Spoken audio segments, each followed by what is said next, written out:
Bonjour tout le monde, j'espère que vous allez bien.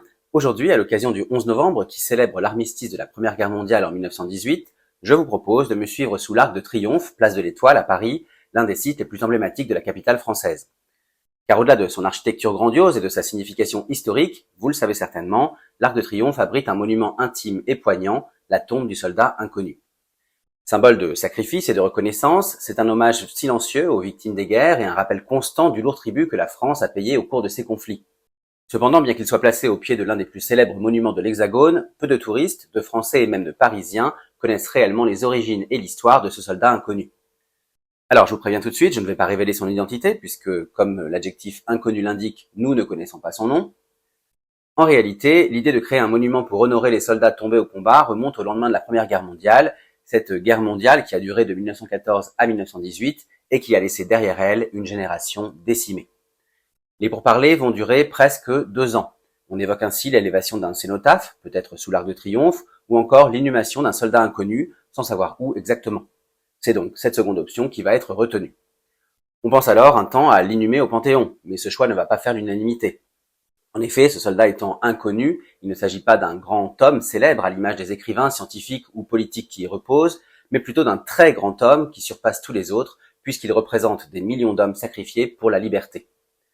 Finalement, on pense à un lieu exceptionnel, un lieu laïque et rassembleur, l'Arc de Triomphe, site emblématique d'hommage aux victoires françaises. Tout va devoir aller très vite, car nous sommes déjà au mois de novembre 1920.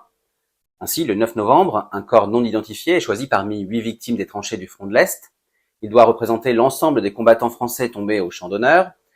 Alors, ce choix symbolique vise à reconnaître l'anonymat de nombreux soldats et à rappeler le sacrifice collectif du pays.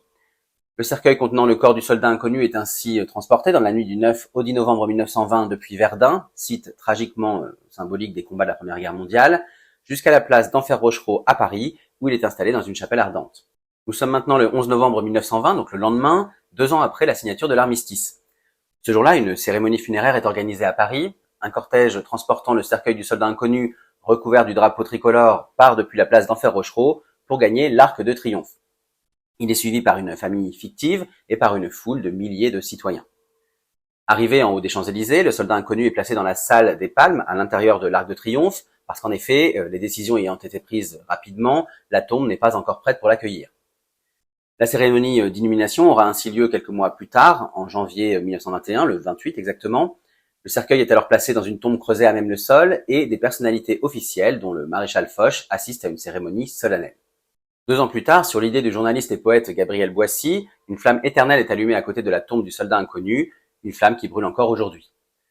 La bouche à feu, le bouclier circulaire composé au centre d'une gueule de canon d'où jaillit la flamme et de 25 glaives qui l'entourent sont réalisés par le ferronnier Edgar Brandt et l'architecte Henri Favier.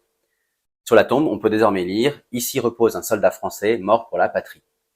Cette flamme symbolique représente le souvenir continu des sacrifices consentis par les soldats français. Elle est allumée tous les soirs à 18h30 et c'est un lieu de recueillement pour de nombreux visiteurs et citoyens qui viennent lui rendre hommage.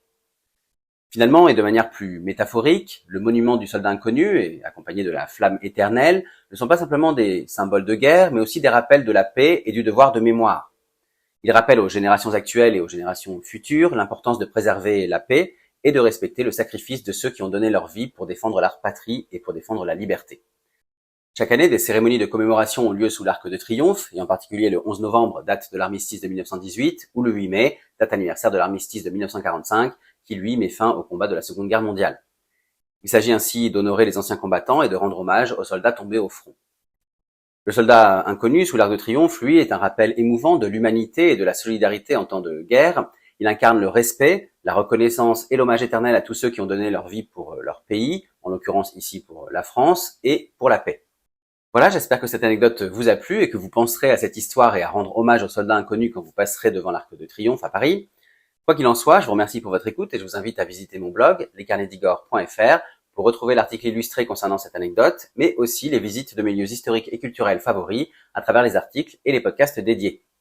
Enfin, vous pouvez aussi me suivre sur les réseaux sociaux, Facebook, Instagram, TikTok, YouTube, pour retrouver toutes mes actualités en photo et en vidéo. Et je vous dis bien sûr à très bientôt pour d'autres aventures, d'autres anecdotes et d'autres visites.